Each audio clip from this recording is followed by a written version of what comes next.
इसलिए उन्हें बुद्धि का दाता कहा गया है।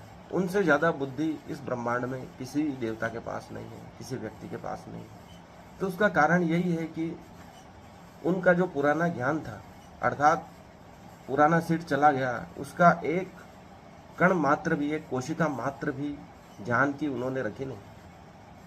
क्योंकि उस ज्ञान को जब तक हम छोड़ेंगे नहीं, नया ज्ञान उतर नहीं सकता। जैसे मटके में पुराना जल भरा हुआ है, जब तक हम उसको खाली नहीं करेंगे, नल से हम नया जल नहीं भर सकते।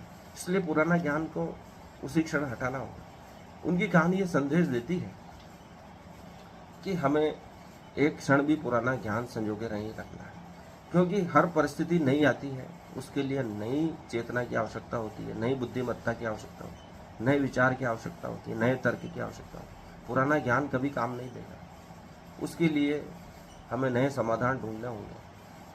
आपके लिए जो समस्या है वही समस्या दूसरों के लिए अलग ढंग से स्वरूप प्रकट करती है, इसलिए आप अनोखे ढंग से अपनी समस्या को हल करते हैं। इसलिए आपकी बुद्धिमत्ता ही उस समस्या के लिए काम आएगी। गणेश जी ने सिर काटने के बाद भी शिव जी के प्रति उनके भेदभाव उत्पन्न नहीं हुआ, बल्कि वे उन्हें गुरु के रूप में धन्य भाव से धन्यवाद देते हुए प्रतीत हुए, क्योंकि उसके बाद जो उन्हें ज्ञान मिला वह कार्तिकेय इत्यादि देवताओं से वे श्रेष्ठ हुए और प्रथम पूजन के अधिकारी बने। इसलिए उनको गणनायक कहा गया है, इसलिए उनको गणपति कहा गया है, क्योंकि वह सर्वश्रेष्ठ हो गए थे। उनसे ज़्यादा बुद्धिमान शक्तिमान व्यक्ति कोई ब्रह्मांड में नहीं था जो देवताओं को नियंत्रित कर सके, मनुष्यों को नियंत्रित करते हैं, इस ब्रह्मांड को नियंत्रित कर सके। इसलिए सबसे पहले पूजा हम गणपति की करते हैं, ताकि सब कार्य शुभ हो, बिना विघ्न के संपन्न हो। निर्विघ्नम कुरु देव कुरमे देवा, इसलिए कहा गया है।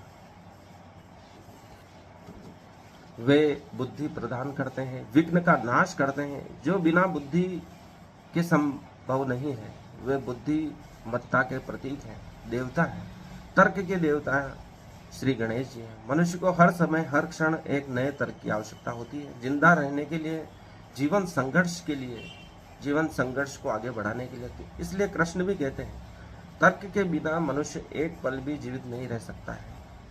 वरना द्रौपदी का जो अपमान हुआ, युधिष्ठिर समेत समस्त भाइयों को दास बनना पड़ा, बिना तर्क वे अपने इतने दुखद दिनों को भुला नहीं सकते थे, बाकी जीवन भी आराम से नहीं जी पाते। यह हमें हार को हजम करना सिखाता है, अपमान का घूंट पीना सिखाता है। उसके बाद भी वे